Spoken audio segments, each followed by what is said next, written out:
Lines media Tamil உறவுகளுக்கு வணக்கம். இன்றைய அரசியல் களம் நிகழ்ச்சிக்கு தங்களை அன்போடு வரவேற்கும். வணக்கம்ண்ணா. வணக்கம் சின்னா.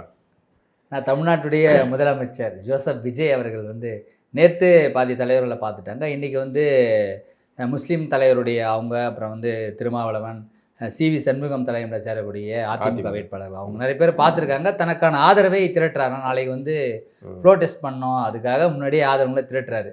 இந்த மாதிரியான யுக்தி, விஜயோடைய யுக்தியை நீங்கள் எப்படி பார்க்குறீங்க? இப்போதைக்கு இல்லை, இந்த யுக்தி தனக்கு எதிரிகளே இல்லாத மாதிரி உள்ள ஃபுல்லாக இறங்கி அடிக்கிறது அப்படிங்கிற யுக்தியை தான் பண்ணுறாப்புல. இது வரவேற்கக்கூடியதான். ஒரு வகையில் பார்த்தா மாண்பு அப்படிங்கிற அடிப்படையில் சுற்றி மாண்புன்ட்டு இந்த மாண்புங்கிற வார்த்தையை சீமான் அவர்கள் தான் கொடுத்தாப்புல. மாண்புன்ட்டு சுற்றி அதை விஜய் கையில் எடுத்துட்டாப்புல.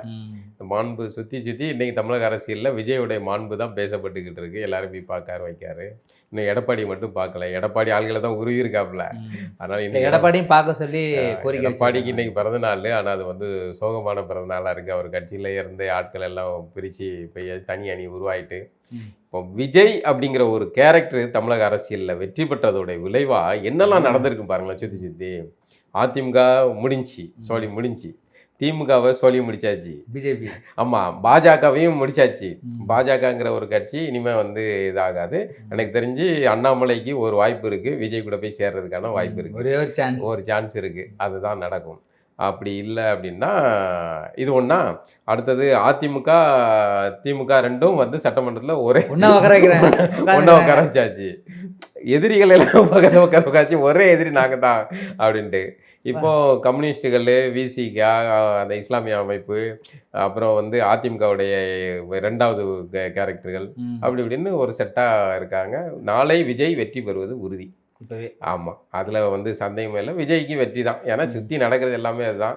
விஜயை இங்கே எதிர்க்க வேண்டிய தேவையில்லை அப்படிங்கிற ஒரு மனநிலை இன்னைக்கு இந்த அரசியல் இயக்கங்கள்ட்ட. பொதுவாக நீங்கள் ஒரு அரசியல் இயக்கம் அதிகாரத்துக்கு வந்த உடனே கண்டிப்பாக தரப்பு ஒரு எதிர்நிலை ஸ்டாண்ட் எடுத்து பண்ணுவாங்களா, அரசியல் பண்ணுவாங்களா? இப்போ அதுக்கான இது இல்லை. அதையும் சாந்தப்படுத்துறாரு. எல்லாத்தையுமே சாந்தப்படுத்திக்கிட்டே இருக்காப்புல. போய் கட்டி அணைச்சி காலி பண்ணுற வேலையை செஞ்சுக்கிட்டு இருக்காப்புல. அவங்களுமே என்ன பண்ணுவாங்க, உடனடியாக மூர்க்கமாக யாரையும் எதிர்க்க மாட்டாங்கல்ல. அப்படிங்கிற வேலை தான் இப்போ நடந்துக்கிட்டு இருக்கு. நாளைக்கு விஜய் வெற்றி பெறுவது உறுதி. அது இதாயிடுச்சு. இப்போ விஜய் அவர்கள் உடனே இப்போ முதலமைச்சரான ஒரு 2-3 நாள்லேயே நிறைய ஜிஓ பாஸ் பண்ணியிருக்காங்க. அதில் 717 இந்த டாஸ்மாக் கடைகளை பொது இடத்துலேருந்து அதை மூட சொல்லியிருக்காரு. உடனே நிறைய கடைகளை இப்போ மூடியிருக்காங்க. ரெண்டாவது, தமிழகம் உள்ள இருக்கக்கூடிய பழைய அதிகாரிகள், ஐஏஎஸ் அதிகாரிகள் எல்லாரையும் இடமாற்றம் செஞ்சுருக்காங்க. இந்த ரெண்டுமே முக்கியமானது. ஏன்னா ஏற்கனவே இருந்த அதிகாரிகள் யாருடைய தரப்பு ஆட்களாக இருந்திருப்பாங்க, என்ன இயங்கியிருப்பாங்க அப்படிங்கிறது ஒன்று இருக்குது. நேர்மையான அதிகாரிகளை பணியில் அமர்த்த வேண்டியது இருக்குது. ஆட்சி நிர்வாகம் சிறப்பாக நடைபெறணும். ஏன்னா எல்லாருமே கண்காணிச்சிக்கிட்டு இருக்காங்க. விஜய் ஒரு நடிகர், அவர் அரசியல் கட்சி தலைவர் ஆகிட்டாரு, சிஎம் ஆகிட்டாரு. சிஎம் விஜய் நமக்கு ஆக்டர் விஜய் தான் பார்த்துருக்கோம். News, breaking news. CM Vijay, முதல்வர் விஜய் அப்படின்னு ஓடுது. இந்த பதவியை அவர் எந்த அளவுக்கு சரியா பயன்படுத்துறாரு அப்படிங்கிறத எல்லா தரப்பும் கவனிப்பாங்க. விஜயோடைய ஆதரவாளர்களும் கவனிப்பாங்க. விஜய் தோற்று போகணும், வீழணும் அப்படின்னு பாக்குறவங்களும் கவனிப்பாங்க. அப்படிங்கும்போது அவர் இந்த ஆட்சியை சிறப்பாக நடத்த வேண்டிய ஒரு நெருக்கடி அவருக்கு இருக்கு. இதெல்லாம் ஒரு மாற்றம். டாஸ்மாகை மூட உத்தரவிட்டது மிக சிறப்பு. அது பலரும் சொல்லிட்டு இருக்காங்க, இதெல்லாம் ஏற்கனவே இருக்குங்கிறது நடைமுறையில் இருக்கா? இன்னும் நம்ம இதை பக்கத்தில் சாலையில் வர்ற வழியில் பார்த்தீங்கன்னா ஒரு பள்ளிக்கூடத்துக்கு எதிர்த்தாப்புலே நேராக டாஸ்மாக் திறந்து வச்சுட்டு உட்காந்துருக்காங்க. கோயில்கள் வாசலில் இருக்குது. அவ்வளோ பெண்கள் கொந்தளிப்பில் இருந்தாங்க. எங்கள் கோயில் வாசல் பிள்ளைங்க பள்ளிக்கூடத்துக்கு போகிற வழியில் டாஸ்மாக் இருக்குது. அவனை குடிச்சிட்டு சும்மா கிடக்க மாட்டேங்கான், பிள்ளைகளை டீஸ் பண்ணிக்கிட்டு இருக்காங்க, கையை பிடிச்சிருக்கான், காலை பிடிச்சிருக்கான்ட்டு. நீங்கள் மூடலைன்னா பெண்கள் அடித்து உடைப்பாங்கங்கிற மனநிலை. இதெல்லாம் விஜய் ரொம்ப சிறப்பாக இதை பயன்படுத்துகிறார். பெண்களுடைய அவருக்கு அந்த நாடி இது தெரியும்னு சொல்லுவாங்கல்ல, இதெல்லாம் இதெல்லாம் செஞ்சா அந்த மார்க்கெட் ஏற்றிக்கிட்டே இருக்கும் அப்படிங்கிறது. ஒரு சின்ன சந்தேகத்துக்காக கேட்குறேன். இப்போ ஏற்கனவே ஒரு அதிகாரிகள் ஒரு மனநிலை இருப்பாங்கல்ல, ஒரு ஸ்ட்ரக்சர் ஃபார்ம் பண்ணி வச்சுட்டாங்கன்னு வச்சுக்கோங்க. இப்போ விஜயுடைய ஆட்கள் வராங்க, புதிய எம்எல்ஏக்கள் வராங்க. இவங்க அந்த அதிகாரிகள் கூட இவங்க பழகும்போது இவங்க அதிகாரிகளுக்கு ஏற்ற மாதிரி மாறிடுவாங்களா, இல்லை விஜயுடைய மைண்ட் செட்டில் இருக்க மாதிரி அந்த அதிகாரி எல்லாத்தையும் மாற்றி இவங்க ஒரு தூய்மையாக இல்லை இப்போ நடத்த முடியுமா? என்னன்னா, அந்த எம்எல்ஏக்கள் எல்லாம் புதுசு. விஜய் உட்பட எல்லாருமே பெரும்பாலும் எல்லாருமே புதியவர்கள், பெரும்பாலானவர்கள். செங்கோட்டையன் மாதிரி ஒரு சிலரை தவிர்த்து மீதி எல்லாம் புதியவர்கள். அப்போ இந்த ஆட்சியை இயக்க போவது அதிகாரிகள் தான். அது சரியான அதிகாரிகளை வைத்து விஜய் அவர்களை கண்காணித்து இயக்கணும். விஜய் மட்டும் தான் ஒரே பவர் சென்டர். இப்போ கீழே இருக்க எம்எல்ஏக்கள்லாம் யாரும் ஒன்றும் இது கிடையாது. அப்போ அவர்களுக்கு என்னென்ன இது செய்யணும் அப்படிங்கிறத அந்த அதிகாரிகள் தான் வழிநடத்த போகிறாங்க. அப்போ இவர்கள்லாம் புதியவர்கள் அப்படிங்கிறனால அதிகாரிகளால் தான் இந்த ஆட்சி இயங்க போகுது. அப்போ சரியான அதிகாரிகளை போடுவது அவசியமானது, நியமிக்க வேண்டியது அவசியமானது. அதிகாரிகளின் வழிகாட்டுதல் அடிப்படையில் தான் எம்எல்ஏக்கள் இயங்க போகிறாங்க. வந்து அரசும் அப்படி தான் இயங்க போகுது.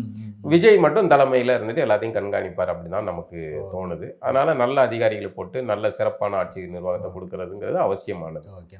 வர மே 18 வந்து தமிழின படுகொலை அன்னைக்கு நாள் வந்து முதல்வர் வந்து அதில் கலந்துக்குவாரா அப்படின்னு பெரும்பாலும் தமிழ் தேசிய ஆதரவாளர்கள் வந்து விருப்பப்படுறாங்க. கலந்துக்கிறதுக்கு இதில் வாய்ப்பு இருக்குமா? அவரால் கலந்துக்க முடியுமா? இல்லை, இது விஜய் நிறைய விஷயங்கள் இப்போ இது பண்ணிக்கிட்டு இருக்காருல்ல, எதிர்பாராத விஷயங்கள், நிறைய புதிய அணுகுமுறைகள்லாம் நடந்துகிட்டு இருக்குல்ல, வித்தியாசமா இருக்கு. வித்தியாசமான இதாக இருக்குல்ல. தமிழக அரசியலுக்கு இது புதியது. மற்ற இடங்கள்ல இது இயல்பானது தான். இங்கே மட்டும் வந்து ஒரு திராவிட கலாச்சாரம் குட்டிச்சுவர் வந்து இங்கே ஒரு கேடுகட்ட தனத்தை இப்போ உருவாக்கி வச்சிருக்குல்ல, அதை மாற்றுவதற்கான அணுகுமுறையாக இது புதியதாக இருக்குது.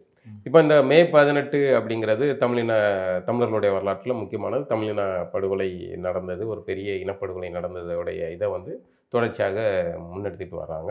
நாம் தமிழர் தான் இதை வந்து தொடர்ச்சியாக தீவிரமாக முன்னெடுத்துட்டு பல்வேறு அமைப்புகள் செய்கிறாங்க. ஆனால் அரசியல் களத்தில், தேர்தல் அரசியல் களத்தில் இயங்கக்கூடிய ஒரு அரசியல் கட்சியாக நாம் ஒரு பெரிய அமைப்பாக இருக்காங்க, செஞ்சுக்கிட்டு இருக்கு. இப்போ நீங்கள் கேட்குற கேள்வி ஒரு மாதிரி குயுக்தியானது. இதை விஜய் செய்வாரான்ட்டு. விஜய் காங்கிரஸ் தயவில் இருக்கார், ராகுல் காந்தியோட கூட்டணியில் இருக்காரு, அந்த நெருக்கத்தில் இருக்காரு. இப்போ இந்த அரசியல் அந்த தலைமை காங்கிரஸ் ஆட்சியில் தான் வந்து தமிழின படுகொலை நடந்த இதில் பங்கு வகித்தது அப்படிங்கிற குற்றச்சாட்டு பெரிய அளவில் இருக்கு. இப்போ திமுகவுக்கு இதே ஒரு சூழ்நிலை ஒன்று வந்துச்சு. என்ன அப்படின்னா, நம்ம காங்கிரஸ் கூட இருந்தாங்க. எப்படின்னா அந்த பராசக்தி அந்த மொழிப்போர் விஷயத்துல வந்து பாதிக்கப்பட்டாங்க. அப்போ ஒரு பெரிய சிக்கலை சந்திச்சாங்க திமுக. இப்ப விஜய்க்கு இது ஒரு சிக்கலா உருவாயிருக்கு. சிக்கல் இருக்கு. இப்போ இதுல ஒரு சிக்கல், இந்த விஜய் வந்து இதை கடந்து போக முடியும். காங்கிரஸுக்கு வந்து 5 பேர் இருக்காங்கல்ல, இந்த 5 பேர்களோட எண்ணிக்கை இன்னைக்கு செல்லாகாசு ஆகி போச்சு. ஏன்? அதிமுகவுடைய ஒரு அணி வந்து வந்துச்சு, எல்லாமே ஆயிட்டு ஆட்சி கவிழாது, விஜயோடைய ஆட்சி தக்க வைக்கப்படுது. எல்லாருமே விஜய் கூட சேர்ந்து பயணிக்கணும்னு விரும்பிட்டாங்க.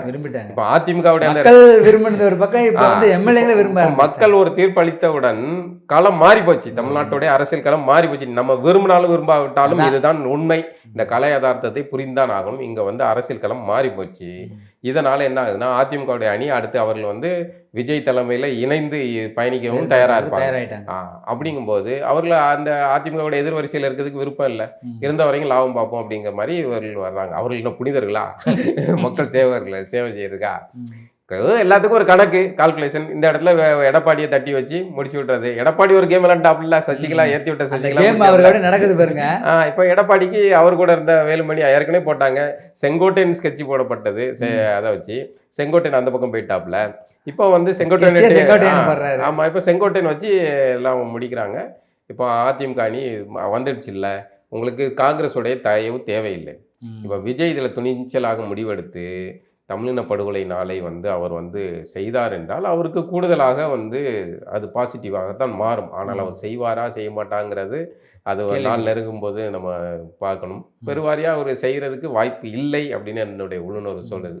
செஞ்சால் அதையும் உடைச்ச மாதிரி இருக்கும். இப்படி இந்த அணுகுமுறை இதை காங்கிரஸ் எதிர்க்காம இருக்கிறதுக்கு வாய்ப்பு இருக்குமா? ஏன்னா அதிகாரத்துல விஜய் அவர்கள் இருக்காங்க, அதிகாரத்துல விஜய் ஆதரவு கொடுத்து இதை எதிர்க்கிறதுக்கு காங்கிரஸ் ஒன்றும் இது கிடையாதுல்ல. இது வந்து தமிழின படுகொலை நாள், அதை வந்து எல்லாருமே அனுசரிக்கிறாங்க. அப்படிங்கும்போது விஜயும் அதை முன்னெடுக்கிறதுல தவறில்லை. இப்போங்க விஜய் வேற தமிழின இது சார்ந்த அரசியல்ல அமைப்பு மேதகு அவர்கள் இந்த மாதிரியான விஷயங்களை பேசும்போது தான் வந்து காங்கிரஸ் எதிர்க்கும். அதை தவிர்த்துட்டு ஒரு பொதுவாக வந்து தமிழின படுகொலையினால் அதை அனுசரிக்கிறோம் அப்படின்னு ஏதாவது ஒரு அறிவிப்பு போட்டாங்கன்னா பொது நிகழ்வா போயிடும். அதை வந்து பெருசா எதிர்க்கிறதுக்கான சூழல் இருக்காதுன்னு நினைக்கிறேன். ஆனால் அந்த சிக்கலுக்குள்ள விஜய் போவாரா அப்படிங்கிறது நமக்கு தெரியல. வருவாரியா அதுக்குள்ள போக மாட்டார். ஆனால் அப்படி ஒருவேளை அவர் செஞ்சாருன்னா அவருடைய மார்க்கெட் இன்னும் கூட தான் செய்யும். அந்த மதிப்பீடு வந்து கூட தான் செய்யும். எல்லாமே அரசியல் தான்.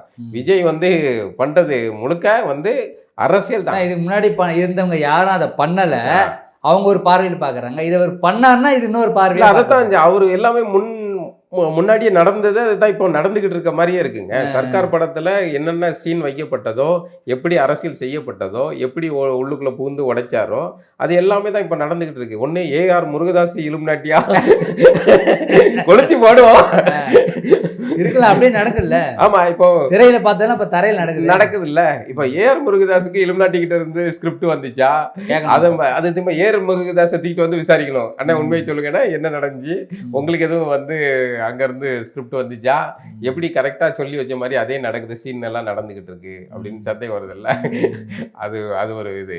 எப்படி பார்த்தாலும் விஜய் இந்த மாதிரி ஒரு விஷயத்தை முன்னெடுத்தால் அதை வந்து விஜய கொஞ்சம் தமிழர் அல்ல அப்படி இப்படின்லாம் பேசிக்கிட்டு இருக்க ஆட்கள் கூட வந்து அதில் ஒரு சாஃப்ட் கார்னர் வர்றதுக்கான வாய்ப்பு இருக்கு. அது ஒரு இது.